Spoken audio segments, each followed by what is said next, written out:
रूह कुदस की नेमतें। खुदा ने बनी नौ इंसान को हर तरह की नेमतों से नवाजा है, मगर रूह एक ही है और हर शख्स में रूह का ज़हूर फायदा पहुंचाने के लिए होता है।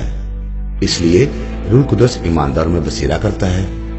रूह के वसीले से हिकमत का कलाम अनायत होता है।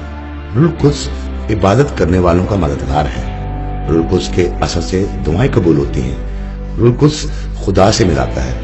रूह कुदस से ईमान हासिल होता है। रूह कुदस से शिफा देने की ताकत मिलती है। रूह कुदस से मौजज़ों की कुदरत हासिल होती है। रूह कुदस से रूह का इम्तियाज करने की सलाहियत हासिल होती है। रूह कुदस के वसीले से तरह तरह की जुबानें और इनका तर्जुमा करने की सलाहियत मिलती है। रूह कुदस फर्जंदियत की गवाही देता है। रूह कुदस हम पर खुदा की बातें जाहिर करता है। रूह कुदस हिकमत और मुकाशफे अता करता है। रूह कुदस आजादी बख्शता है। रूह कुदस हमारे किरदार को संवारता है।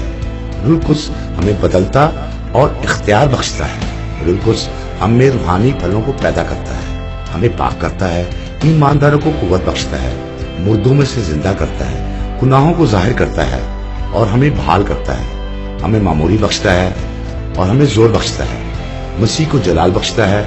रूह कुदस हमें सिखाता है। रूह कुदस खुदावंद यीशु मसीह की गवाही देता है। रूह कुदस सच्चाई की तरफ रहनुमाई करता है। रूह कुदस कमजोरी में मदद फराहम करता है। रूह कुदस इबादत करने वालों का मददगार है। रूह कुदस हदायत करता है। आइए रूह कुदस की इन नेमतों और बरकतों को अपनी जिंदगी में पहचाने। खुदावंद आपको बरकत दे। Eternal life ministry of Pakistan international, Isaac TV.